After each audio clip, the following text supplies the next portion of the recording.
நடிகர்களுமே அதை முன்னாடி செய்திருக்கணும். இதே சம்மந்தப்பட்ட நடிகர் முன்னாடியே இது மாதிரி இல்லை நான் அந்த இதெல்லாம் சொல்லலை, அவர் ஒரு அனுபவஸ்தர், அவரை பார்த்து தான் நாங்கள் வந்தோன்னு அந்த ஒரு ஆண்டுகளாக சூப்பர் ஸ்டார் யாருங்கிற சர்ச்சை இருந்தது. சம்பந்தப்பட்ட உண்மையிலே மனசாட்சின்னு ஒன்று இருந்ததுன்னா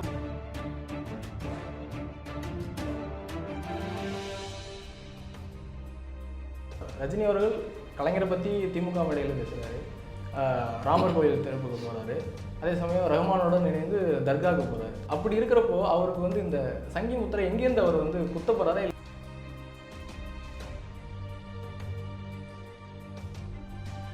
சில தரப்பு ரஜினி விஜய் அரசுக்கு வரணும், என்னது அது வேற மாதிரி நம்ம அணுகணும் அப்படின்னு நினச்சிக்கிட்டு இருந்தேன். இப்போ வந்து ரஜினி அவர் சொன்னதுனால வேற மாதிரி ஸ்டாண்ட் எடுக்க வாய்ப்பு இருக்கு. இல்லை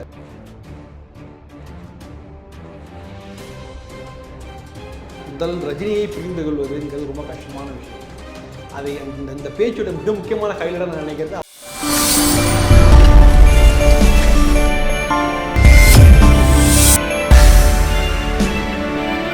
சாணக்கியா மற்றும் முத்திரை நேயர்களுக்கு வணக்கம். இன்னைக்கு நம்ம கூட எழுத்தாளர் ரஜினி ரசிகருமான ராம்கி சார் நம்மளுக்கு. சார் வணக்கம். வணக்கம் சார். சமீபத்தில் நடந்த லால் சலாம் இசை வெளியீட்டில் நிறைய ஹைலைட்ஸான விஷயங்கள் நடந்தது. அதில் மிக முக்கியமாக வந்து ஐஸ்வர்யா ரஜினிகாந்த் வந்து எங்கள் அப்பா சங்கி கிடையாது அப்படின்னு ஓப்பனாக சொல்லியிருந்தாங்க. அதுக்கான தேவை எங்கேருந்து வந்தது? முதல் முறையாக ரஜினி படத்தினுடைய ஆடியோ ஃபங்க்ஷனில் ரஜினி பேசாத இயக்குனர் பேசுகிறது பெரிய அளவு ஹைலைட்டாக இருக்குது. இதுதான் நினைக்கிறேன். அவங்க என்ன சொன்ன வந்தாங்கன்னா கான்டெக்ஸ்ட் என்னென்னா, எல்லாருமே வந்து எங்கள் அப்பாவை வந்து சங்கின்னு சொல்கிறாங்க. அவர் சங்கி மட்டும், அவர் வந்து அப்படி சொல்லக்கூடாது, அவர் எல்லாவற்றையும் கடந்தவர், எல்லாருக்கும் பொதுவான ஒரு ஆன்மீகவாதி அப்படிங்கிறது தான் வந்து அவங்க சொல்ல வந்தாங்க. அதை தான் வந்து வேறு மாதிரி திருச்சி ஊடகங்களில் பெரிய அளவு செய்தியாக இருந்துச்சு. இன்றைக்கி தலைவர் அவர்கள் ஒரு விளக்கமும் கொடுத்துருக்காரு. அவங்க சொன்ன நோக்கம் வந்து, இயக்குனர் ஐஸ்வர்யா அவர் சொன்னது வந்து, அவங்க வந்து சங்கிங்கிறது தப்பான அர்த்தத்தில் சொல்ல, எல்லோரும் சங்கின்னு சொல்கிறாங்களே, அதனால் வந்து இவர் எல்லாவற்றையும் கடந்தவர், எல்லாருக்கும் பொதுவானவர் அப்படிங்கிற அவர் வந்து ஒரு பக்கமாக ஒதுக்காதீங்க, அவர் பொதுவானவர் அப்படிங்கிறத அதை சொல்ல வந்தாங்க. அதை தான் வந்து தவறாக பெரிய இது பண்ணு ஒரு விளக்கம் கொடுத்துருக்காரு. இது எப்போவுமே இது ஒரு சாதாரணமாகவே ரஜினி பற்றிய செய்திகள்னாலே ஒரு பெரிய அளவு வரும். நேற்று பூரா சோஷியல் மீடியாவில் எந்த அளவுக்கு வந்து தெரியும், எல்லா தரப்புமே, இந்த தரப்பு அந்த தரப்பு இல்லை, எல்லா தரப்புமே வந்து சங்கிங்கிறதை தவறாக அவர் குடும்பமே நினைக்கிறது அப்படின்னு சொல்கிறதுலேருந்து ஆரம்பித்து இந்த படத்திற்கான ப்ரொமோஷன், இது லால் சலாம்ங்கிறது ஒரு இஸ்லாமியர் ஒரு கேரக்டர், அதை வந்து ஹைலைட் பண்ணுறதுக்காக அதை முன்வைத்து அதற்கான ப்ரொமோஷன் அப்படின்னாங்க. ஸோ இந்த மாதிரியான ப்ரொமோஷன்ஸு இதெல்லாம் பண்ணுறாங்க. ஒரு சலசலப்புக்காக பேசப்படுறதுலாம் வந்து ஒவ்வொரு ரஜினி படம் ரிலீஸ் ஆகும்போது பேசப்படுறது தான். எப்போ பார்த்தாலும் அதாவது அவர் பேசுறதுக்கு காரணமே இதுதான், ஒரு இது வேணும், ஒரு ஆடியோ அட்டென்ஷன் சீக்காக பண்ணார் அப்படின்லாம் ஒரு விமர்சனம் தொடர்ந்து வந்துகிட்டே இருக்கும். அதனால தான் பெரும்பாலான ரஜினிகள் அமைதியே இருந்தாங்க. அதாவது ஒவ்வொரு ஆடியோ ரிலீஸ் ஃபங்க்ஷன்லையும் நிறைய விஷயங்கள் பேசுகிறார். நேத்தியே அவர் நிறைய பேசின விஷயங்கள் வந்து ஆன்மீகமாகட்டும், படத்தை பற்றின விஷயங்களாகட்டும், எல்லாவற்றையும் விட்டு அவங்க இந்த வந்து இயக்குனர், படத்தின் இயக்குனர் ஒரு பேசின ஒரு வார்த்தையை மட்டும் பிடித்துக்கிட்டு அதுதான் வந்து ரஜினியை வச்சு ஒரு பெரிய ஒரு இது நடந்தது. அதுதான் இப்போ என்ன பிரச்சனைனா, இந்த மாதிரியான ஒரு பரபரப்பான ஊடகங்களில் வந்து நம்ம வந்து நிறுத்தி நிதானமாக பேசி விளக்கக்கூடிய நேரமும் இல்லை, யாருக்கும் இது இல்லை. ரெண்டாவது, முழுமையான வீடியோ ஒன்றும் வரல. அடுத்த வாரம் வந்து இது ஒளிபரப்பு ஆகும்போது எல்லாருக்கும் தெரியும். இதே தான் ஜெயிலர்லையும் நடந்தது. ஜெயிலர்லையும் அதே போல் காக்கா கழுகு கதையை பற்றி பேசும்போது அதை பற்றி தான் எல்லோரும் பேசினாங்க. அதை அவர் சொல்லும்போது காக்கா கழுகு இல்லை, குருவி, இந்த மாதிரி எல்லா பறவைகளும் இருக்குன்னு தான் சொன்னார். அப்போ குருவி யாருங்கிறதெல்லாம் கேள்வியே வரல. ஆனால் அதை ஒரு ஒரு ஒரு ஒரு வரியை உருவி எடுத்துக்கிட்டு அதை வந்து பெரிய இதாக போய் ஒரு 2 வாரத்திற்கு வந்து சினிமா உலகமே யார் ஒரு சினிமா ப்ரெஸ் போயிட்டு இருந்தாலும் அவங்ககிட்ட போய் காக்கா யார் கழுகாரெல்லாம் கேட்டு பெரிய அளவில் இதாக இருந்துச்சு. அதுக்கப்புறம் அவங்க இந்த முழுமையான அந்த ஒளி தொகுப்பு வந்து முழுமையாக வந்த பிறகு தான் அந்த சர்ச்சைகள்லாம் அடங்குச்சு. ஸோ அதே போல் இன்றைக்கும் அதான் நடக்கும். நீங்கள் வெயிட் பண்ணி வருங்க, ஒரு வாரத்தில் அது ஃபுல்லாக தெரிஞ்சு ஃபுல் கான்டெக்ட்ஸு. அது நிறைய விஷயங்கள் அவர் சொல்லியிருக்கார், மிக முக்கியமான விஷயங்களாக சொல்லியிருக்காரு. அதை பற்றி நம்ம விரிவாக பேசலாம். அதான் சார், எனக்கு 2 சந்தேகம் வருது. என்னென்னா, அதுக்கடுத்து பேசின ரஜினி சார் வந்து ரொம்ப ஆழமாக சனாதனம் பற்றி ரொம்ப துண்மை அதை பற்றிலாம் நிறைய பேசுகிறது. அதுக்கடுத்து இப்போ இன்றைக்கி நடந்த அந்த ஏர்போர்ட்டில் நடந்த ப்ரெஸ் மீட்டில் கூட அது வந்து அவங்களோட பார்வை அப்படிங்கிறது. ஸோ ரஜினி சாருக்கு வந்து மாறுபட்ட பார்வை இருக்கோ அப்படிங்கிற ஒரு சந்தேகம். இல்லை, ஆக்சுவலாக என்னென்னா, முதல் ரஜினியை புரிந்து கொள்வதுங்கிறது ரொம்ப கஷ்டமான விஷயம். அதை இந்த பேச்சோட மிக முக்கியமான ஹைலைட்டாக நான் நினைக்கிறது அவர் நண்பர்களை பற்றி பேசுகிறது. நான் என்னுடைய ஜெயிலர் படத்தை பார்த்து என்னுடைய நண்பர் வந்து 30% தான் படம் நல்லா இருக்குது அப்படின்னு சொன்னார். அவரை நான் டீஸ் பண்ணேன். அதுமாரி என்னுடைய ஃபிலிம் இன்ஸ்டியூட் காலத்துலேருந்து கூட படித்து வந்தது கூட என்ன சொல்லுவார்னா, இன்னும் அந்தளவுக்குலாம் நடிக்கலை அப்படிங்கிற மாதிரியான விமர்சனம்லாம் சொல்லியிருக்காரு. ஸோ அது மாதிரி அப்புறம் சொல்லும்போது நீங்கள் வந்து எப்படி எப்படி இவ்வளோ பேசுகிற, உனக்கு யார் ஸ்கிரிப்ட் எழுதி கொடுக்குறா, அப்படியே என்னுடைய நெருங்கிய நண்பர், இந்த நண்பர்கள் எல்லாமே எனக்கு அறிமுகம் உண்டு. இவர்கள் எல்லாமே வந்து ரஜினியோட அவர்களுடைய வாழ்க்கையில் ரொம்ப நாள் இருந்தவங்க தான், கூடவே இன்னும் இருந்துகிட்டு இருக்காங்க. இவங்களுடைய விமர்சனங்கள்லாம் அப்படி இருக்குது, அதனால் நாங்கள் வந்து பரஸ்பரம் வந்து இதெல்லாம் கவனிக்காமல் நான் ஜாலியாக பேசுவோம் அப்படிங்கலாம். அதாவது ரஜினியுடைய கூடிய நெருங்கிய நண்பர்களே வந்து ரஜினியை முழுமையாக உள்வாங்கிக் கொள்ள முடியாத நிலைமை தான் இருக்குது. அப்படி இருக்கும்போது யாரோ ஊடகங்களில் அது இந்த படத்தை பற்றின நிகழ்ச்சி முழுமையாக வரவே இல்லை, அது ஒவ்வொரு செய்தியாக தான் வருது.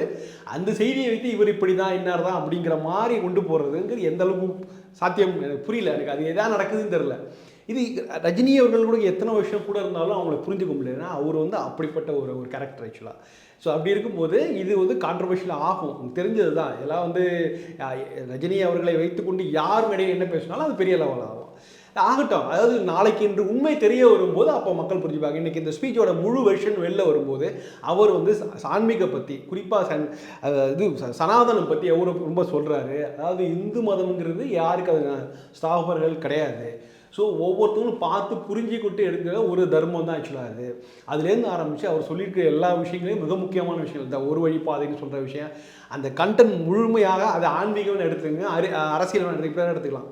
ஆனால் அது ரொம்ப முக்கியமான போர்ஷன். அந்த போர்ஷனை பற்றி அது யாரும் பேச மாட்டாங்க ஆக்சுவலாக. அதுதான் உங்களுக்கு தேவை வந்து அந்த நடுவில் இருக்கிற இந்த மாதிரியான கான்ட்ரவர்ஷியலான விஷயங்களை மட்டும்தான் ஊடகங்கள் பேசும்.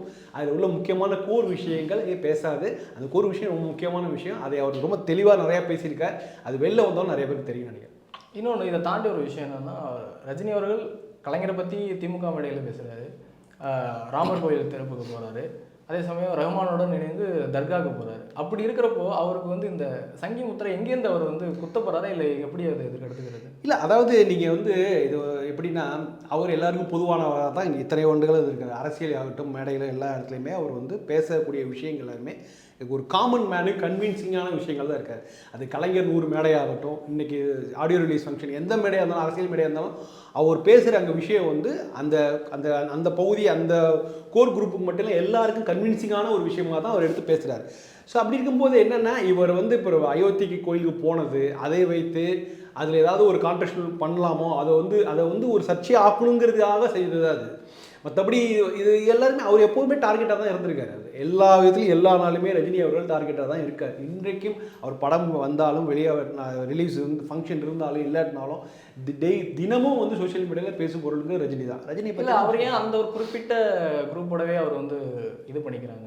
அப்படி கிடையாது. இதில் இங்கே சங்கிங்கிறது என்னென்ன, ஏன் நீங்கள் வந்து வெளிப்படையாக சொல்லுங்கள். நீங்கள் அவர் வலதுசாரியாக அவர் அறியப்படுகிறார், அப்படி தான் அவர் ஐடென்டி பண்ணுறாங்க, அப்படிலாம் இல்லை. அது வந்து அவர் வந்து தனிப்பட்ட இதை தான் பார்க்குறாரு. ஹிந்துங்கிறது என்னுடைய தனி, நான் ஒரு ஹிந்து, நான் ஒரு இந்தியனுங்கிறதுல எனக்கு ஒரு பெருமை இருக்குது. நான் என்னுடைய மதத்தில் நான் சொந்த நம்பிக்கை என்னென்ன நினைக்கிறோமோ அதை நான் செய்கிறேன். அதான் அந்த அடிப்படையில் தான் அவர் வந்து ராமர் கோயிலுக்கு போயிட்டு வர்றாரு.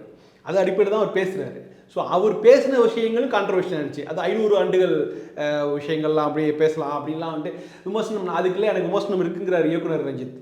அது விமர்சனம், நீங்கள் விமர்சனத்தை முன்வைங்க. இப்போ எந்த விதத்தில் அவர் 500 வருஷம் சொன்னது என்னன்னு, அதாவது நிறைய அயோத்தி விஷயங்களே எடுத்துக்கிட்டிங்கன்னா கூட, ராமர் கோயில் கட்டுவதுங்கிறது வேறு விஷயம், அங்கே பாபர் மசீதுங்கிறது வேறு விஷயம். அவர் ரஜினி அவர்கள் சொன்னது வந்து 500 ஆண்டு கால கனவு அப்படிங்கிறதுனா, அதை எல்லாருக்கும் நார்த் இந்தியாவில் இருக்கிற அந்த பகுதி சாதம் எல்லாருக்குமே தெரியும். அது 500 ஆண்டுகளாக அங்கே ஒரு கோயில் வரணுங்கிறதெல்லாம் வந்து எதிர்பார்த்துட்டு இருந்த விஷயம். அதை தான் அவர் பிரதிபலிக்கிறார். அந்த 500 ஆண்டுகள் நடுவில் பாபர் மசீது இடிக்கப்பட்டது 30 ஆண்டுகளுக்கு முன்னாடி தான். அந்த சர்ச்சைக்குரிய விக்கிரகங்கள் கொண்டு வைக்கப்பட்டதெல்லாம் 50 ஆண்டுகள், ஒரு 70 ஆண்டுகள் சுதந்திரத்துக்கு தான். இதெல்லாம் வந்து ஒரு ஷார்ட்டர் பீரியடு. ஆனால் அங்கே ஒரு கோயில் வர வேண்டும் என்பது ஒரு 500 ஆண்டுகளாக ஒரு நினைப்பு இருந்துட்டு இருந்தது. அது 1611 பெரிய ஹிஸ்ட்ரி பேக்ரவுண்ட் ஆக்சுவலாக. ஸோ அதையெல்லாம் வந்து தெரிஞ்சிக்க வேணும்னு யாரும் நினைக்கிறது கிடையாது. இவர் எப்படி சொல்லலாம் அப்படிங்கிறத, இவர் என்ன சொல்கிறாருங்க யாரும் போவதில்லை. ஏன் இவர் இப்படி சொல்கிறாருன்னு யாரும் கேள்விக்கு யோசிச்சு பார்க்குறதே கிடையாது. 500 வருஷம் ஏன் இப்படி சொல்கிறார், என்ன கால்குலேஷன் சொன்னார்னு பார்க்கறது கிடையாது. ஆனால் இவர் சொல்லிட்டார் அப்படிங்கிறனால இவர் விமர்சனம் வைப்பாங்க. இந்த விமர்சனத்தை பற்றி ரஜினியும் ரசிகர்கள் கவலைப்படுவதில்லை. அதுதான் இது வந்து ரொம்ப நாளாகவே, அதாவது இது நீங்கள் இந்த தரப்பில் அந்த தரப்பில் எல்லா தரப்புமே ரஜினியை வந்து ஈஸி டார்கெட்டாக தான் வச்சுருப்பாங்க. ஏன்னா ரஜினியை வந்து இன்றைக்கு பேசப்படுகிறார். அவரை பற்றி பேசினால் உங்களுக்கு ஒரு பெரிய கவனம் கிடைக்குங்கிறதுனால நடக்கிறது தான் அது. இதுக்கெல்லாம் விளக்கம் சொல்லுவேன். இன்றைக்கி எனக்கே ரொம்ப ஆச்சரியம் வந்தது. ரஜினியோட நீங்கள் போகும்போது ஏர்போர்ட்டில் போனாலும் அந்த கேள்விக்கு பதில் சொல்லான்னு நினைக்கிறேன். இல்லைன்னா அவர் யாருக்குமே வந்து வழியை வந்து விளக்கம் தரப்போவதில்லை, தர வேண்டிய அவசியம் இல்லை. இது எல்லாருக்குமே தெரிஞ்சது. ரஜினிங்கிற அப்படி தான் இருப்பார். அதுதான் அவருடைய இயல்பு. நீங்கள் அவரை விமர்சிங்க, என்ன வேணால் செய்யுங்க, அதை பற்றி பிரச்சனையே கிடையாது. இதுக்கு விளக்கம் தர வேண்டிய அவசியம் இல்லை. எனக்கு தெரியும், வெளிப்படையாக தெரியுது. ஐஸ்வர்யா அவருடைய கான்டெக்ட் என்ன கான்டெக்ட் சொன்னாங்க எல்லாருக்குமே தெரியும். அவங்க அந்த விழா அட்டன் பண்ண எல்லாருக்குமே தெரியும். இதே தான் ஜெயிலர்லையும் நடந்தது, இன்றைக்கி இதே தான் நடந்திருக்கு. அந்த விழாவில் அட்டன் பண்ணவங்களுக்கு நல்லா தெரியும். வெளியில் வர செய்திகளை வச்சு தேவையில்லாத ஒரு ஊடகங்கள் ஒரு சர்ச்சையாக இருக்கிறத தான் நான் பார்க்குறேன். இன்னொன்று, ஜெயிலர் வந்து ரிலீஸ் ஆகி ரொம்ப வசூலில் பாசிட்டிவ் ரிவ்யூஸ்லாம் வந்துட்டு இருக்கிறப்போ அப்போ வந்து அவர் யோகி ஆதித்யநாத் போய் பார்க்குறாரு. அப்பயும் வந்து அது அப்படியே நெகட்டிவ்டாக ஒரு இது பண்ணாங்க. அதே போல் இங்கே ராமர் கோயில் திறப்புலாவில் அவருக்கு கொடுக்கப்பட்ட இருக்கை சச்சின், அம்பானி அவங்க, அப்புறம் பிரதமர் வந்து அவருக்கு வணக்கம் வச்சு மரியாதை செஞ்சது. இப்படி அவருக்கு பாசிட்டிவாக போயிட்டு இருக்கிற போது அவர் ஒரு நெகட்டிவ் இதை கொண்டு வரணுங்கிறத வேணுக்குன்னு பண்ணுற மாதிரி இருக்காது. இல்லை, அதுதான். அதாவது அயோத்திக்கு ரஜினி அவர்கள் சென்றது நிறைய பேருக்கு பிடிக்கவில்லை. அதுதான் அந்த கான்செப்ட். என்னென்னா அவர் என்ன சொல்லிட்டு போனார், 500 ஆண்டு காலம் ஒரு கனவு, ஒவ்வொரு இந்துவுக்கும் ஒரு கனவு. அந்த 500 ஆண்டு கால கனவு ஒரு விஷயம் நடந்துட்டு இருக்கும்போது என்னை அவங்க இன்வைட் பண்ணியிருக்காங்க. ஸோ அதை நான் போய் இருப்பது அந்த வரலாற்று சிறப்புமிக்க ஒரு நிகழ்வில் நான் பார்ட்டிசிபேட் பண்ணுறேன் அப்படிங்கிற சொல்லி தான் போகிறேன். ரஜினி போன்ற ஒவ்வொரு மாநிலத்திலும் ஏராளமான சினிமா பிரபலங்கள் யாருக்கும் அந்த இடத்துல இருக்கு இல்லை, நிறைய பேர் வந்திருக்காங்க, பார்ட்டிசிபேட். அவங்க முன்னிருக்கேன்னு மட்டும் இல்லை, நாங்கள் அந்த ஈவெண்ட்டுக்கு வந்ததே பெரிய விஷயம்னா அவர் திருப்பி வந்து கூட சொல்கிறார், நான் வந்து கோயிலில் வந்து பார்த்த முதல் 150 பேர் நான் ஒருத்தன் அப்படிங்கிற. ஸோ இது வந்து நீங்கள் அந்த கோயிலை வந்து அந்த கோயிலுடைய சர்ச்சை பின்னாடியெல்லாம் பார்க்காம நீங்கள் அந்த ஒரு கோயில், ஒரு மிக முக்கியமான மாடர்ன் கோயில், ஓப்பனிங் செரிமனி நடந்துட்டு இருக்குது, நாடே பேசப்படுகிற ஒரு விஷயம். ஒரு எப்படி கிரிக்கெட் நடக்குதுன்னு வச்சுக்கலாம், ஒரு இந்தியா பாகிஸ்தான் மேட்ச் நடக்குது, அதுக்கு எப்படி ரஜினி அவர்களை இன்வைட் பண்ணுறாங்களோ அது போன்ற ஒரு முக்கியமான நிகழ்வு நடக்குது. அதுக்கு இவங்க இன்வைட் பண்ணுற இவரை இன்வைட் பண்ணுறாங்க, இன்வைட் பண்ணி ஃப்ரண்ட் சீட்டில் உட்கார வைக்கிறாங்க. பிரதமர் அவர்களும் வந்து எப்படி சுசலம் விசாரிக்கிறார், நல்லா இருக்கீங்களான்னு கேட்குறாரு. ஸோ அதனால் இந்தியா வந்து அவங்களுக்கு வந்து ரஜினியோட வேல்யூ தெரியும். ஸோ அவங்க வந்து ரஜினியை வந்து பாராட்டுகிறார்கள், கௌரவிக்கிறார்கள். இங்கே இருக்கிறவங்களுக்கு என்ன பிரச்சனைனா, ஏன் இவர் போனார், இவர் ஏன் போகணும், போகாமல் இருக்கணும் அப்படின்னு இவங்க விரும்புகிறாங்க. அதே அவர் அந்த அரசியலில் கலக்காமல் தான் போயிட்டு வர்றாரு. அவர் போகும்போது சொன்ன விஷயங்களாகட்டும், போயிட்டு வந்து திரும்பி சொன்ன விஷயங்களாகட்டும், நான் இது ஆன்மீக விஷயமாக தான் நான் பார்க்குறேன், அரசியலாக நான் பார்க்கல. ஒரு ஆன்மீகவாதியாக, ஒரு இந்துவாதியாக என்ன பண்ணணுமோ அதை போய் பார்த்து வந்துருக்கேன் அப்படின்னு சொல்கிறாரு. இதை வந்து இங்கே இருக்கிறவங்களுக்கு பிடிக்காதனால இந்த மாதிரியா சர்ச்சை வருது. இது ரொம்ப ஈஸியாக ஒரு ரஜினி போன்றவர்கள் வந்து இதை மாதிரிலாம் வந்து ஒரு ஈவெண்ட்டில் கலந்துக்கும் போது அது ஈஸியாக இங்கே பேசுபொருளாகும். ஏன்னா நீங்கள் பாருங்கள், எத்தனை பேர் அவங்க போனாங்க, யாருமே போகல. அப்படியே போகணும்னு நினைச்சவங்க கூட அது இங்கே இந்த மாதிரியான விமர்சனங்களுக்கு பயந்துக்கிட்டு இருந்தவங்க தான் நிறைய பேர். ஸோ இப்போ ரஜினி அவர்கள் அதை பற்றிலாம் கவலைப்படலை. நீங்கள் என்ன அந்த விமர்சனங்கள் வந்தாலும் அதை பற்றி கவலை இல்லை. இது போன்ற ஒரு சில பிரபலங்கள், சினிமா அரசியல்வாதிகளாகலாம் இந்த மாதிரியான ஒரு எந்த விமர்சனத்திற்கும் ஒரு செவிசேய்க்காத, ஒரு பயப்படாத ஒரு விஷயங்கள்லாம் வந்து ரொம்ப ரேர் பர்சனாலிட்டிஸு. அது கலைஞர் அவர்களுக்கும் ரஜினி அவர்களுக்கும் ஒரு சில ரொம்ப ஒரு லெஜெண்ட்ஸு தான் இது சாத்தியம். மற்றவங்களா இருந்தால் என்ன பண்ணுவாங்க, அழைப்பே கொடுத்தா கூட போக மாட்டாங்க. நம்ம தேவையான ஏன் அதை போய் 4 பேர் நம்மளை வந்து கிரிட்டிசைஸ் பண்ணுவாங்களும் பயந்துருப்பாங்க. ரஜினி அவர்கள் பற்றிலாம் பார்க்க மாட்டார், நேராக போவார். அவர் மனதில் பட்டதை அவர் செஞ்சுட்டார், அவ்வளோதான். இன்றைக்கி அந்த விளக்கம் கொடுத்துருக்கார். இது வந்து தொடர்ந்து ரஜினி அவர்களை டார்கெட் பண்ணி பண்ணுறாங்கன்னா இதை வந்து அவங்களுக்கு அரசியல் தெரியும். அவர் உள்ளே வரும்போதே என்ன சொல்லி வந்தார்னு தெரியும். ஆக்சுவலாக ஆன்மீக அரசியல் சொன்னார். இந்த ஆன்மீகத்துக்கு என்னென்ன விதமான டிக்ஷனரிலாம் போட்டாங்கன்னு தெரியும். இன்றைக்கி எல்லாருமே ஒத்துக்கிட்டாங்க, ஆன்மீகங்கிறது இல்லைங்க, அது இந்துத்துவா தாண்டி ஆன்மீகங்கிறது பொதுவான விஷயம் அப்படின்னு பேச ஆரம்பித்தாங்க. ரெண்டாவது, ஒவ்வொருத்தரையும் இப்போ சொல்லவும் என்ன பண்ணுவாங்க, ராமர் கோயில் கொட்டுவதில் எங்களுக்கு ஒன்றும் ஒரு பிரச்சனை கிடையாது, எங்களுக்கும் வந்து அதில் உடன்பாடு உண்டு, இப்படிலாம் ஒரு டிஸ்க்ளைமர் போட்டு தான் எல்லாருமே பேசுகிறாங்க.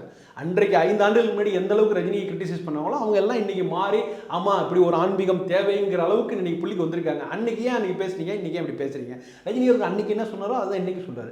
இன்றைக்கி சொன்னது தான் இன்னும் அடுத்த 5 ஆண்டுகள் வச்சு சொல்ல போகிறாரு. ஸோ அதனால் அவரை பொறுத்த வரைக்கும் அவர் வந்து இயல்பான திறந்த மனதோடு இருக்கிறார். மற்றவங்களுக்கு அந்த மனது இல்லை. இன்னொன்று, அவர் பேசுகிற எப்போதுமே வந்து தப்பாக புரிஞ்சுக்கப்படுது.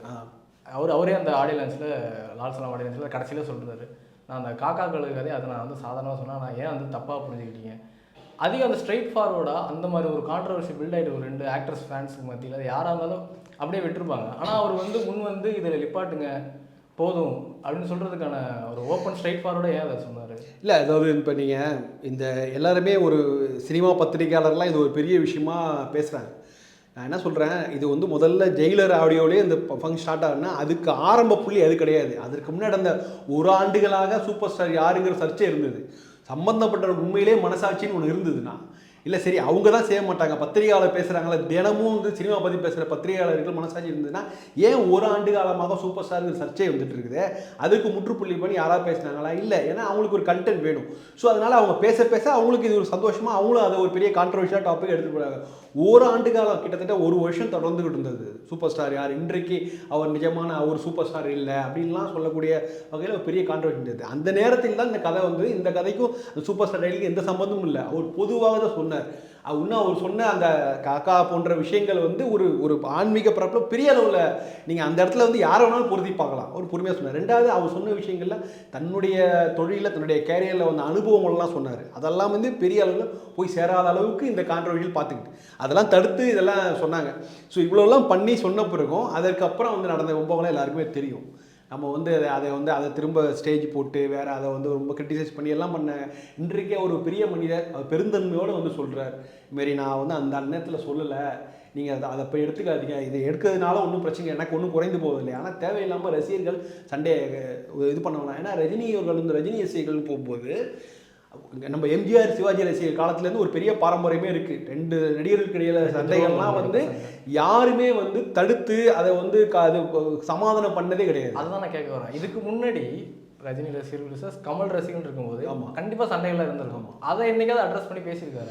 இல்லை, நிறைய அதாவது என்னென்ன நீங்கள் நினைக்கிற மாதிரி ரஜினி கமல் இஷ்யூஸ்லாம் நிறைய அந்தளவு மோதல்லாம் வராத அளவுக்கு தான் பார்த்துக்கிட்டாங்க 2 பேரும். நீங்கள் 2 பேரும் சொல்லணும். ரஜினியோடைய பொசிஷனுங்கிறது அவ்வளோ பெரிய நம்பர் 1 பொசிஷன். நீங்கள் கமலுங்கிறது வந்து அந்தளவுக்கு ஈக்குவலாக இல்லை அவர். அதாவது ஏபிசி சென்டர்னு சொல்லும்போது ஏ சென்டரில் தான் வந்து நாயகன் மனிதன் வரும்போது இதே இப்போ நான் என்னெல்லாம் வந்து ஒரு பிசி சென்டரில் வந்தாங்க. எனக்கு எப்படி வந்து நீங்கள் வந்து மனிதனுக்கும் நாயகனுக்கு எந்த அளவுக்கு கூட்டம் இருக்கும் அதே மாதிரி கூட்டம் உழவன்மனுக்கு வந்து. ஸோ அதே போன்ற அந்த இடத்துல வந்து நீங்கள் பார்த்தீங்கன்னா எல்லாருக்கும் பிரித்து தான் பார்க்குறாங்க. ரஜினிக்குன்னு ஒரு இடம் இருந்தது, விஜயகாந்துன்னு ஒரு இடம் இருந்தது, கமல்ஹாசனுக்கு ஒரு இடம் இருந்துச்சு. அந்த இடத்துல ஒரு பெரிய மோதல்லாம் வரல. அதுக்கப்புறம் பிற்காலத்தில் வந்து நீங்கள் பார்த்தீங்கன்னா 89 90களிலே வந்து ரஜினி ஒரு ஸ்டெப் மேலே போயிட்டார் அவர். அதனால் இந்த சண்டைகள்லாம் வரல. இந்த சோஷியல் மீடியா காலத்தில் வந்து யாருக்குமே வந்து இந்த ஸ்டார் இல்லை, எல்லாருமே ஒரே ஒரு நடிகர் அப்படிங்கிற மாதிரி அவருடைய பழைய பின்னணிகள்லாம் அதெல்லாம் பார்க்காம ஒரே தட்டு தராசில் வச்சு பேசுறதுனால இவ்வளோ சிக்கல்கள் வருது. ரெண்டாவது இதுக்கு வந்து எல்லா நடிகர்களுமே சொல்லியிருக்கணும். எந்த நடிகர்களுமே நான் திரும்ப சொல்கிறது தான், மற்ற அந்த காலத்தில் 80களில் 90களில் ஒரு நடிகருடைய வெற்றி பட விழாவில் இன்னொரு நடிகர் கலந்து கொண்டார். நடிகர் ரஜினி கலந்து கொண்டார். வெள்ளி விழாவில் படத்து பூஜைக்கு இவர் இருந்தார். அந்த படத்தை பற்றி தொடர்ந்து பேசினார். பத்திரிகைகளுக்கு விளம்பரமாக கொடுத்தார். ரஜினி படத்தை போட்டு தான் நிறைய சத்யராஜ் படங்கள், பிரபு படங்கள், கார்த்திக் படங்கள்லாம் தினத்தின் விளம்பரங்கள் வெளியான. வேறு ஒரு அதாவது இந்த படத்தினுடைய டைரக்டர் சம்மந்தப்படாதவர் தான், இயக்குனர், ப்ரொடியூசர்ஸ் யாரும் சம்மந்தப்படாதா இருந்தாலும் வந்து படம் நல்லா இருக்குன்னா கூப்பிட்டு பாராட்டி பெரிய அளவில் அது ஒரு ப்ரொமோஷனாகவே இருந்தது. ஆனால் இன்றைக்கு இருக்க இளம் நடிகர்கள் யாருமே இன்னொருத்தர் படத்தை பார்க்குறதே கிடையாது. அப்படியே பார்த்தாலும் பார்த்ததாக வெளியில் சொல்வதே கிடையாது. ஸோ இதை எதனாலன்னா இது நாம் சொன்னதுனால அவங்களுக்கு அது ஆயிடக்கூடாதோ, ப்ரொமோஷன் கூடாதோ, இந்த மாதிரியான குறுகிய மனப்பான்மைகளை தான் எல்லா நடிகரும் இருக்காங்க. இதுதான் வந்து ஒரு பேசிக்கான அடிப்படைக்கான காரணம். இது ரசிகர் மத்தியில் மோதல் இருந்திருக்கு காரணமே தான். ஒவ்வொரு நடிகரும் வருஷத்துக்கு ஒரு படம் தான் நடிக்கிறாங்க. மற்ற நடிகர் நடித்த படம்லாம் வருது, அதை பார்த்துட்டு நல்லா இருக்கு நல்லா இல்லை பார்த்தேன்னு சொல்ல, நீங்கள் நல்லா இருக்கும் விமர்சனமே பண்ண வேணாம், பார்த்தேங்க அக்னாலஜ்மெண்ட் கூட பண்ணுறது கிடையாது நடி. ஸோ அப்படி இருக்கும்போது இயல்பாக அந்த ரசிகர்கள் என்ன நினைக்கிறாங்க, தன்னுடைய நடிகர் தான் பெரிய ஆளு, அவர் வந்து மற்ற படங்களை பார்ப்பதில்லை அப்படிங்கிற ஒரு குழு மனப்பான்மை வந்துறதுனால தான் இவ்வளோ பிரச்சனை. இப்போ வரும்போது அவங்களுக்கு முழு நேரமும் உங்கள் சோஷியல் மீடியாவில் இருக்கிறதுனால இவ்வளோ சண்டைகள் இதெல்லாம் இருக்குது. இதற்கு சம்பந்தப்பட்ட நடிகர்கள் தான் முற்றுப்புள்ளி வைக்கணும். ரஜினி வந்து அவருடைய அனுபவத்தின் அவர் பெரியவர், அவர் வந்து சொல்கிறாருன்னா மற்ற எல்லா நடிகர்களுமே அதை முன்னாடி செய்திருக்கணும். இதே சம்மந்தப்பட்ட நடிகர் முன்னாடியே இது மாதிரி இல்லை நான் அந்த இதெல்லாம் சொல்லலை, அவர் ஒரு அனுபவஸ்தர், அவரை பார்த்தா நாங்கள் வந்தோன்னு அந்த சம்மந்தப்பட்ட நடிகரே சொல்லியிருந்தாருன்னா இவ்வளோ பெரிய சர்ச்சையெல்லாம் இருக்காது. இன்றைக்கு ரஜினி அவர்கள் அவ்வளோ தூரம் வந்து சொல்லியிருக்காரு. இது எந்த அளவுக்கு போகும்னு பார்க்கலாம். இதே அமைதி தொடரும் நினைக்கிறீங்க? இது தொடர்ந்து சொன்னதுக்கப்புறம் 2 பக்கமும் ஒரு இணக்கமான சூழ்நிலை இல்லை, இது தொடர வேண்டும். ஆக்சுவலாக இது நான் வந்து இது வந்து ரஜினி அப்படின்னு சொல்கிறத விட மற்ற நடிகர்களும் முன் வந்து செஞ்சுருக்கணும். எல்லா நடிகர்களுமே சொல்ல இல்லை. இப்போ தமிழ் சினிமா இருக்கிற நிலைமையில் ரொம்ப மோசமான நிலைமையில் ஒவ்வொரு நடிகரோட படமும் ஓடி ஆகணும், மாதத்துக்கு ஒரு ஹிட் கொடுத்தே ஆகணும். இதே தான் ஒரு ஜெயிலர் ஆடியன்ஸ்லேயே சொல்லியிருந்தார். ஆமாம், இதே தான் சொன்னார் அவர் ரொம்ப குறிப்பாக சொல்லும்போது, எங்கள் பாருங்கள் கன்னடத்தில் தெலுங்குலாம் இண்டஸ்ட்ரிலாம் பாருங்கள், அதெல்லாம் வந்து ஒப்பிடும்போது தமிழ்நாட்டில் எந்த அளவுக்கு மோசமான நிலைமையில் இருக்குது. நம்ம படங்களை கொண்டாடணும். ஒரு காலத்தில் நம்ம வந்து ஹிந்தி படங்களுக்கு இணையாக இருந்தோம். நம்ம இந்திய சினிமானாலே ஒரு பாலிவுட் சினிமா, அதுக்கு அடுத்ததே நம்ம வந்து கோலிவுட் சினிமா தான் சொல்லுது. அந்த மாதிரி நேரத்தில் இப்போ நம்மளுடைய இப்போ இடம்ங்கிறது ரொம்ப கேள்விக்குறியாக இருக்குலாம் சொல்லி தான் ஆரம்பித்தார். ஸோ ஒவ்வொரு படமும் ஒவ்வொரு நடிகரோட படமும் கொண்டாடப்படணும்னு சொன்னார். ஆனால் அதெல்லாமே காற்றில் கரைந்து போனது. யாருமே அதை திரும்ப எல்லாருமே பழையபடி எல்லாரும் அவங்களுடைய படத்தை ப்ரொமோட் பண்ணுறது, அதை பற்றி மட்டுமே பேசுகிறது அப்படிங்கிற அளவுக்கு கொண்டு வந்திருக்காங்க. இன்றைக்கு அந்த அது தொடருது. இன்றைக்கி இன்றைக்கு ரஜினி அவர்கள் சொல்லியிருக்கார், இதுக்கப்புறம் மாற்றம் வருமானு தெரியல. ஆனால் வந்து நான் யாருக்கு சொல்லப்பட்ட விஷயம் ரஜினி ரசிகர்கள் சொல்லப்பட்ட செய்தியாக தான் பார்க்குறேன்னா, ரஜினி ரசிகர்கள் வந்து அவர்களை வந்து சமூக தளத்திலலாம் வந்து ரொம்ப அதிகமாக அதை வந்து பற்றி பேசிகிட்டு இருந்தாங்க. இன்றைக்கி ரஜினி ரசிகர்கள் தரப்பில் அவங்க ஸ்டாப் பண்ணுவாங்க, மற்றவர்கள் ஸ்டாப் பண்ணுவாங்களான்னு தெரியாது, அந்த பக்குவம் மற்றவர்கள்லாம் இல்லை. ஆனால் இது காலப்போக்கில் தான் பார்த்து தெரியணும். பார்ப்போம் இது என்ன நடக்குதுன்னு பார்க்கலாம். இன்னொன்று இங்கே ரஜினி வளர்ந்துட்டா அது அடுத்து விஜய் வரும். அதே மாதிரி நான் இப்போ வந்துட்டு ஆனால் சோஷியல் மீடியாவில் எல்லாரும் கேட்டு தெரிஞ்சுக்கிற பார்க்குறேன். ஏன்னா அது சிவாஜி அவர்கள் வந்து ஒரு தடவை அது ரஜினி சாரே சொல்லியிருந்தாரு, எனக்கான கூட்டம் வரல, அது உன்னோட ரசிகர்கள் இருக்காங்க அந்த மாதிரி சொல்கிறதும். அதே போல் இன்னொரு மேடையிலேயே இப்போ ரீசெண்டாக ட்ரெண்ட் ஆகிட்டு இருக்கு, சூப்பர் ஸ்டார் சொன்னது, நான் யாருக்கும் போட்டி இல்லை, எனக்கு நான் தான் போட்டி. அப்போ சிவாஜி ஐயாவும் இருக்காங்க. ஸோ அப்போதைக்கு சிவாஜி ஐயா ரஜினி ஐயா கிட்ட ஏதாவது ஒரு ரிஃப்ட் அந்த மாதிரி இருந்தது? அப்படிலாம் ஒரு ரிஃப்ட்டும் கிடையாது. ஆக்சுவலாக என்னென்னா நீங்கள் வந்து ஃபேன்ஸில் வந்து அந்த மாதிரி சந்தர்ப்பங்கள்லாம் வந்து நெய்திகளாக வந்தது. விடுதலை படத்தில் 2 பேர் சேர்ந்து நடித்தாங்க. ஸோ அப்போ நடக்கும்போது பேனர் வைக்கிறதுல பிரச்சனை வந்து பெரிய இதெல்லாம் இருந்துச்சு. நீங்கள் வந்து 2 பேர் சேர்ந்து நடித்த படங்கள், அதாவது 2 பேர் சேர்ந்து நடிக்காத நடிகர்களே இந்த அளவுக்கு சண்டை போடும்போது 2 பேர் சேர்ந்து நடித்த படங்கள், அதில் வந்து ஒரு அண்ணனாகவும் தம்பியாகவும் அப்பாவும் மகனாகவும் நடிச்சிருக்காங்க. நிறைய படங்கள் வந்து சேர்ந்து பண்ணியிருக்காங்க. அட்டே வந்து சிவாஜி ரஜினி நடித்த படங்கள் போது இன்னொரு சிவாஜி படம் வரும்.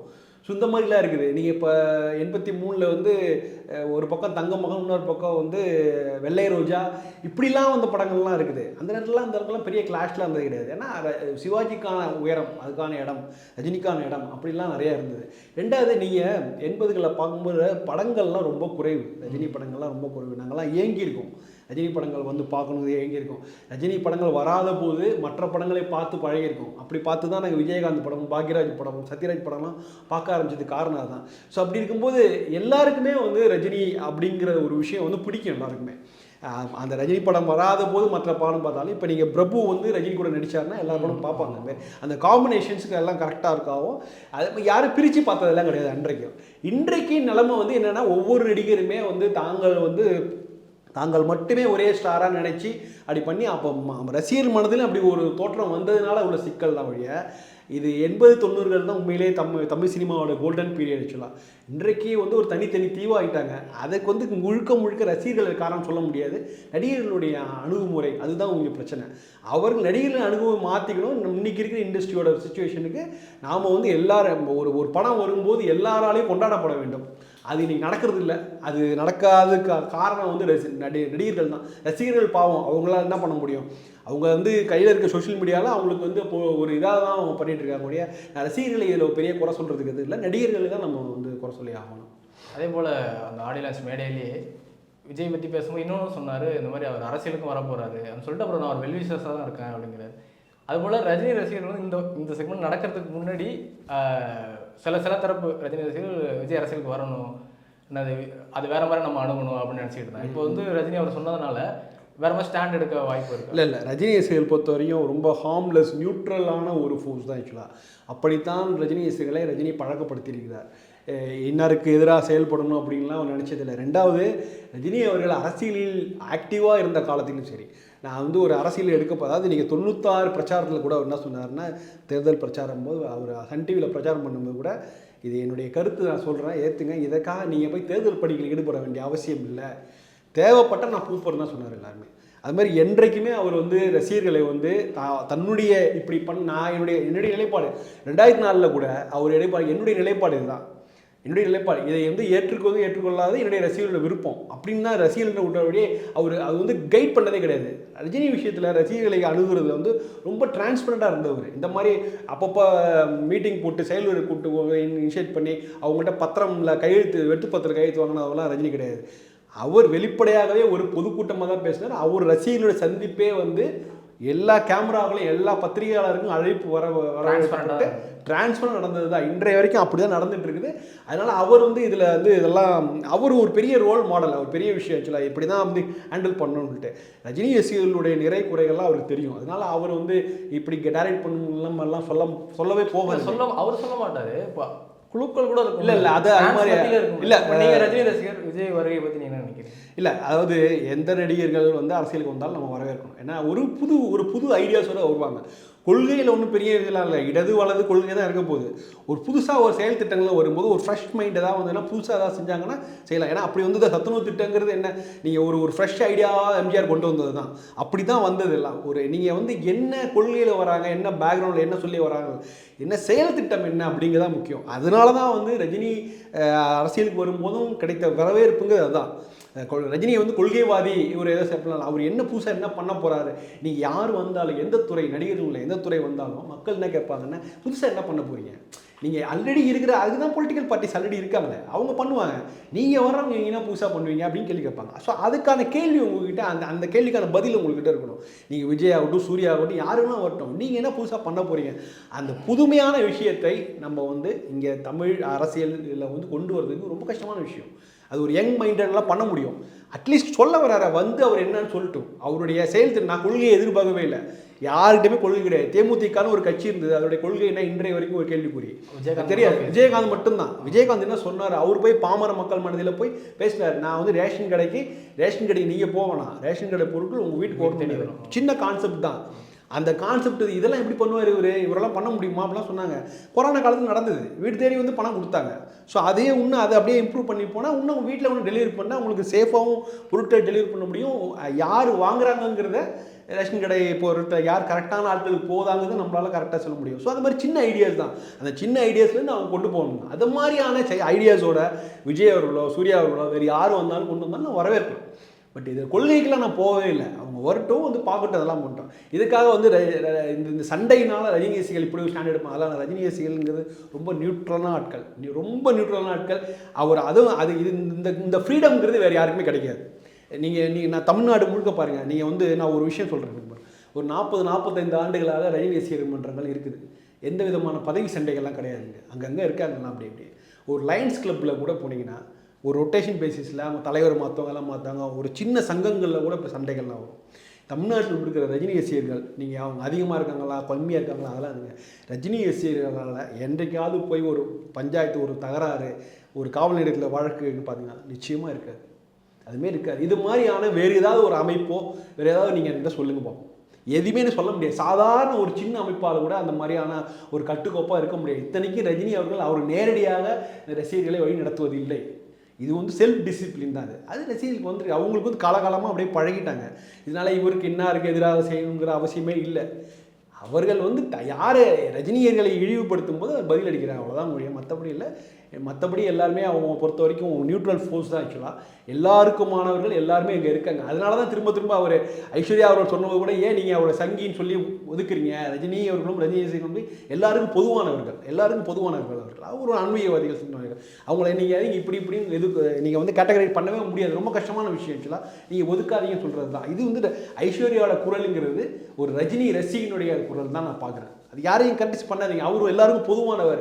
உங்களுக்கு பிடிச்சின்னா கொண்டாடுங்க, திட்டாதீங்க. அவருக்கு உங்களுக்கு பிடிச்சது இல்லைன்னா அவரை பற்றி பேச வேணாம் அப்படிங்கிற ஒரு சாதாரண ஒரு குரலை தான் நான் பார்க்குறேன்.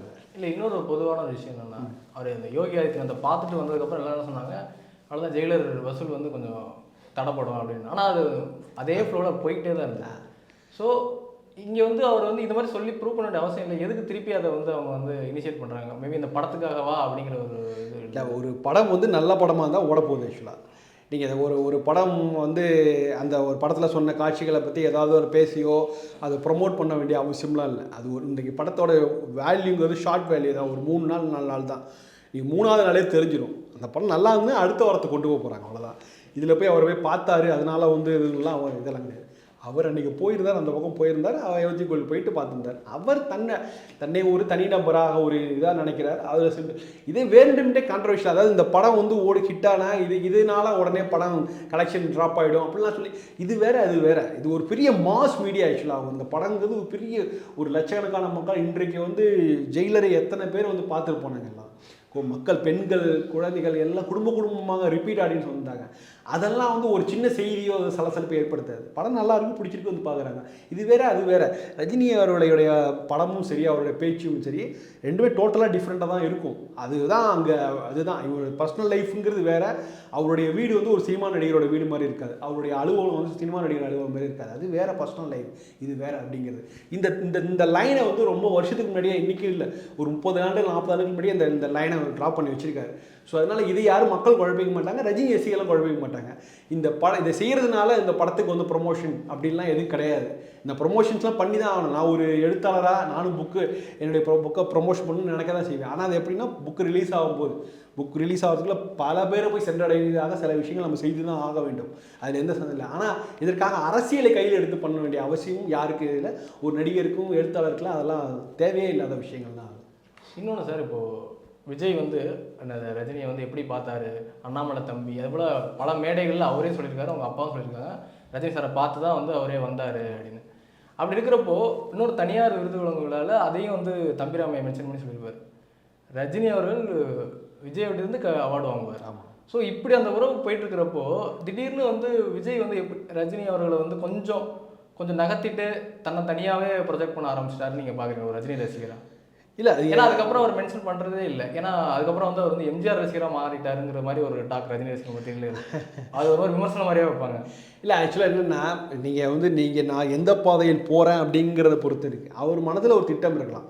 திட்டம் இருக்கும்போது நம்ம இவரை வந்து ப்ரொமோட் பண்ணால் இவருடைய வாரிசாக நம்மளை காமிச்சிடுவாங்களே அப்படிங்கிறதாக ஒரு எம்ஜிஆர் போல் ஒரு விஜயகாந்தோட வாரிசு மாதிரி காமிக்கும் போது என்ன ஆகுதுன்னா, உங்களுக்கு நான் வந்து சினிமாலேருந்து அரசியல் நோக்கி போகிறேன் அப்படிங்கிறதாக நான் அரசியலில் போய் ஒரு கட்சி ஆரம்பிப்பேன். ஏன்னா இப்போ இன்றைக்கு வந்து ஒரு மக்கள் மத்தியில் நீங்கள் கன்வின்ஸ் பண்ண வேண்டியிருக்குது. நீங்கள் இப்போ பை டிஃபால்ட்டாக விஜய் அரசியலுக்கு வந்தார்னா என்ன பண்ணுவார்னு நீங்கள் என்ன சொல்லுவீங்க? பை டிஃபால்ட்டாக நீங்கள் மனசில் என்ன, அவர் தனி கட்சி ஆரம்பிப்பார் அப்படிங்கிறார். ஆனால் இன்றைக்கி யாராவது சொல்லுங்கள், இல்லை அவர் காங்கிரஸ் கட்சியில் போய் ஜாயின் பண்ணுவார், இல்லை பிஜேபியில் ஜாயின் பண்ணுவார், திமுகவில் ஜாயின் பண்ணுவார் அப்படி யாராவது சொன்னாங்கன்னா யாருமே ஏற்றுக்க மாட்டாங்க. ஏன்னா பை டிஃபால்ட்டாக மைண்ட்ஸ் எப்படி செட் ஆகுதுன்னா, விஜய் அரசியலுக்கு வந்தால் நிச்சயமாக தனி கட்சி ஆரம்பிப்பார் அப்படிங்கிற மாதிரி. அப்போ அந்த சினேரியோ நோக்கி தான் போகும்போது அதுதான் அவருக்கு நல்லது.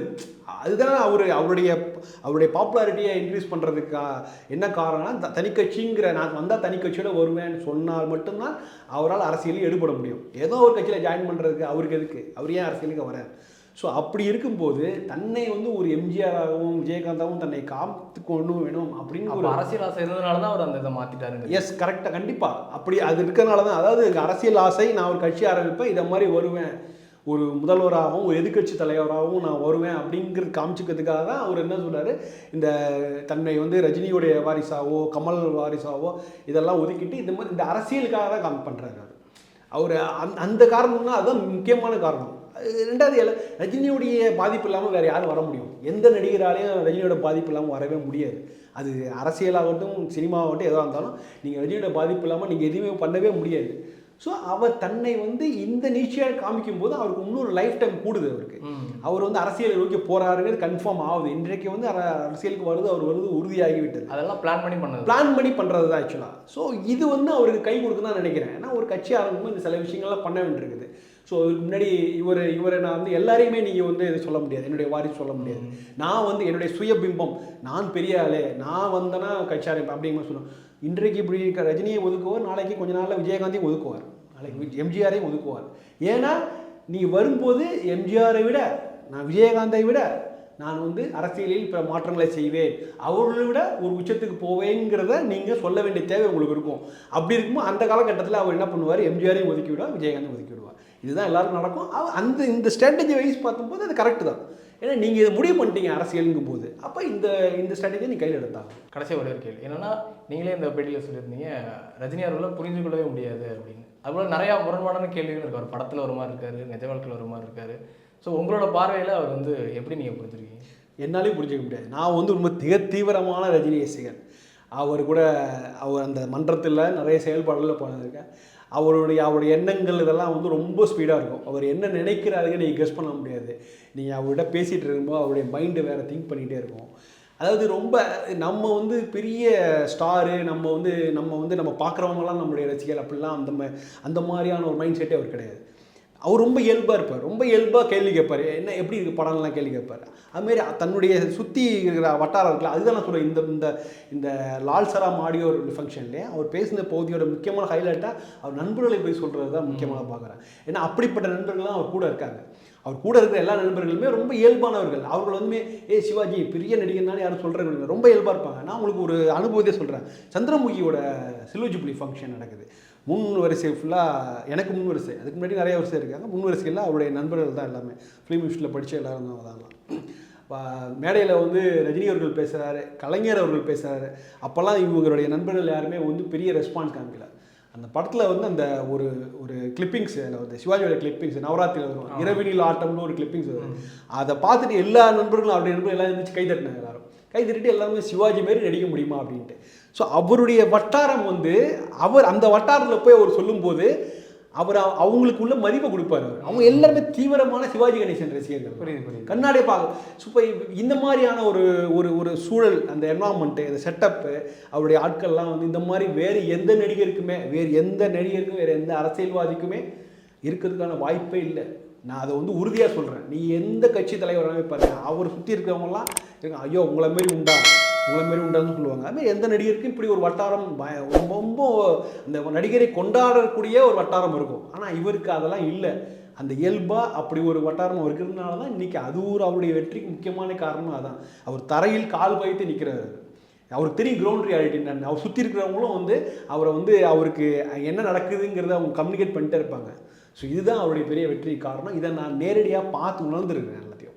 ஸோ அதனால் அவர் வந்து இதெல்லாம் வந்து மைண்டில் ஏற்றிக்க மாட்டார். அவர் வந்து எல்லாருக்கும் தெரியும் அவருக்கு என்ன நடக்குது, தமிழ்நாட்டில் இருக்க மூலையில் முடுக்கல என்ன நடக்குது, யாரெல்லாம் இப்படி பண்ணுறாங்க, இந்தியா முழுக்க என்ன மாதிரியான மக்கள் நாடி பிடிச்சிருக்கு. அதனால தான் அவரால் இன்றைக்கி சக்ஸஸ்ஃபுல்லாக பண்ண முடியுது. இன்னைக்கும் சூப்பர் ஸ்டார், ஒரு பெரிய 45 ஆண்டுகள் கடந்த ஒரு சூப்பர் ஸ்டார் இருக்காருன்னா அது ஜனங்களுடைய நாடி அவருக்கு தெரியும். என்ன நினைக்கிறாங்க, மக்கள் நினைக்கிறாங்க, அந்த படத்தை எப்படி பார்க்குறாங்க, என்ன மாதிரியான ஒரு முடிவு எடுத்துருக்காங்க, அரசியல் நிலைப்பாடாக சரி, மைண்ட் ப்ராசஸ், தாட் ப்ராசஸ் எப்படி இருக்குது அப்படிங்கிறதுலாம் அவருக்கு நல்லா தெரியும். அதுதான் ஒரு பெரிய சக்ஸஸ் காரணம் நினைக்கிறேன். Okay sir, thank you for your.